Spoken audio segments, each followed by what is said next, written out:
Calaroga Shark Media.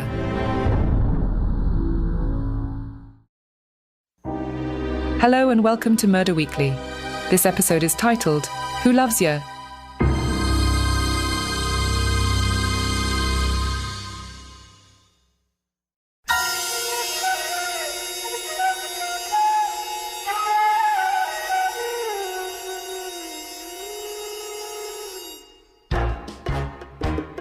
It was the summer of 1977 in the gritty, graffiti-covered streets of New York City.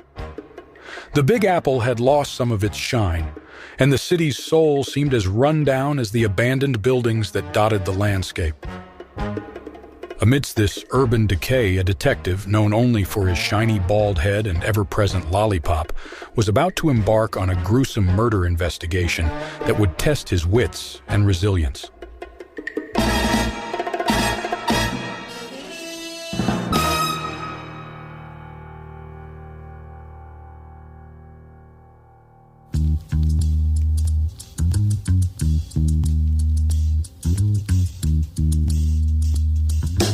The victim, a wealthy jeweler known as Harvey Denton, had met a grisly end in his dilapidated warehouse-turned-loft in the heart of Brooklyn. The scene was straight out of a horror movie. Denton's throat had been brutally slashed, and his lifeless body lay sprawled across a floor covered in graffiti and grime. The detective stepped into the grimy loft, his eyes scanning the room for clues. The air was thick with the stench of decay, both literal and metaphorical. His partner, Detective Maggie Sullivan, an unapologetically tough cop with a penchant for breaking the rules, followed close behind. She took one look at the gruesome sight and muttered, "This city just keeps getting uglier." The room was filled with potential suspects. Frankie the Fist Marino, a notorious loan shark known for his ruthless tactics, had a long history of bad blood with Denton over unpaid debts. Carmen Black Cat Rodriguez, a sultry nightclub singer, had been involved in a tumultuous affair with Denton. Their love affair had been passionate, but toxic. Ricky the Rat Sullivan, a small-time hustler and Denton's disgruntled former employee, had been fired amidst accusations of theft. The detective began his questioning, starting with Frankie Marino. The burly loan shark's alibi checked out, and his rough demeanor seemed genuine. "I might break legs, but I ain't a killer," he grumbled. Next was Carmen Rodriguez, her smoky voice and seductive looks concealing a tempestuous personality. "Harvey and I had our ups and downs, but I didn't have the guts to do something like this," she whispered. Finally, they turned their attention to Ricky Sullivan, the small-time hustler. His twitchy demeanor made him an easy target. "You think I could pull off something like this?" he spat. "I ain't got it in me." As the detectives delved deeper into the investigation, they uncovered a trail of secrets and betrayal. Denton's empire had been built on shady deals and criminal connections, making enemies aplenty. They discovered that Denton had recently uncovered a counterfeit jewelry operation, implicating several individuals in the process. Could this discovery have led to his brutal murder?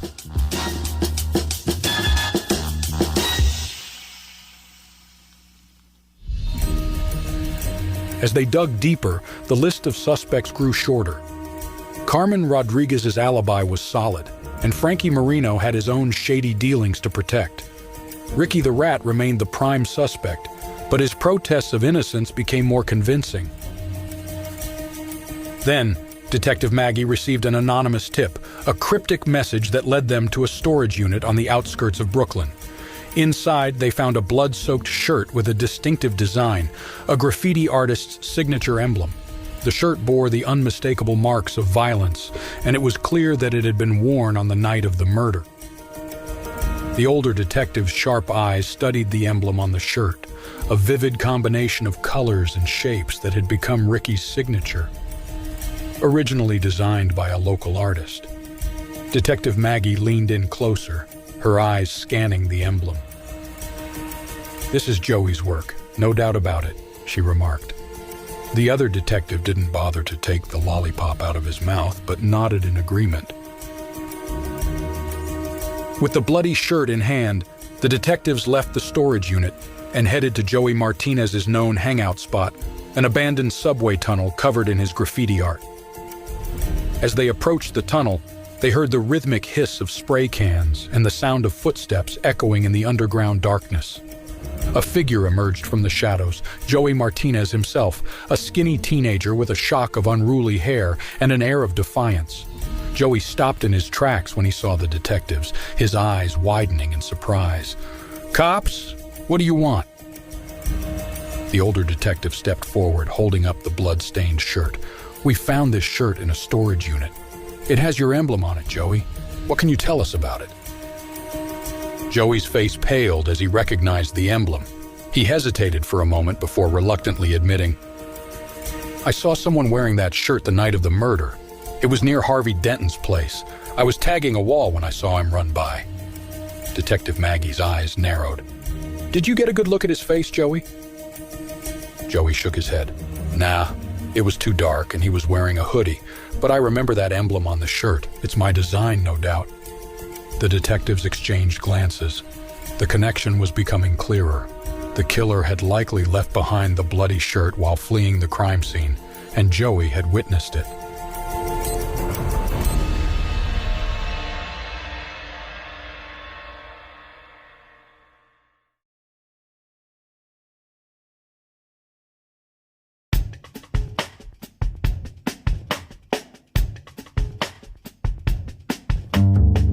The detectives had obtained a crucial lead in their investigation: the blood-soaked shirt with Joey Graffiti Martinez's emblem, a symbol that tied it to the night of Harvey Denton's murder. Now they needed to establish a direct link between the shirt and their prime suspect, Maggie Sullivan. They had summoned Ricky to the precinct for further questioning, with the shirt as their ace in the hole. As Ricky sat in the interrogation room, the bald detective entered, holding the shirt in a plastic evidence bag. Ricky's eyes widened as he saw the shirt, and beads of sweat formed on his forehead. "What's that? Where did you get it?" Detective Maggie leaned against the table, her voice stern. "We found this shirt with the graffiti emblem near Denton's loft, Ricky." Ricky's eyes darted nervously between the detectives and the shirt. He swallowed hard, his voice trembling as he stammered, "I don't know, I swear. I lost that shirt months ago." Detective Maggie decided to press further, playing her cards carefully. "We also have a witness who saw someone wearing this shirt fleeing the murder scene." "He saw it, Ricky." Ricky's eyes darted around the room, his fear growing palpable. He knew the game was up, but he couldn't admit to the murder just yet. "I didn't kill Denton, I swear. I might have lost the shirt, but that doesn't make me a killer." The bald detective leaned back, his expression calculated. "We're not saying you killed him, Ricky. But you were there, weren't you? Maybe things got out of hand and you lost that shirt in the struggle." Ricky's shoulders slumped, defeated. He knew he couldn't keep up the charade any longer. Okay. I was there that night. Denton and I got into a fight, but I didn't kill him, I swear." Detective Maggie remained composed. "Tell us what happened, Ricky. We need to know the truth."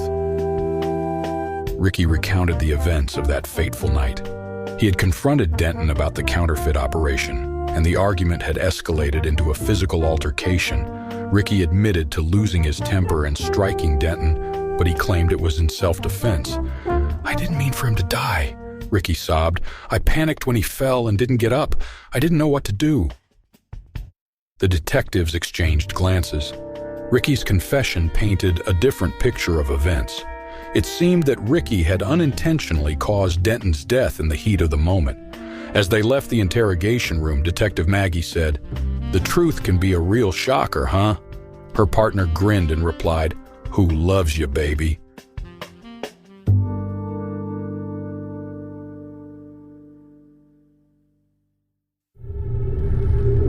Murder Weekly is a Calaroga Shark media production, written and hosted by Aidan I. Flanagan. Produced by Mark Francis. Executive producers, Mark Francis and John McDermott. Calaroga Shark Media.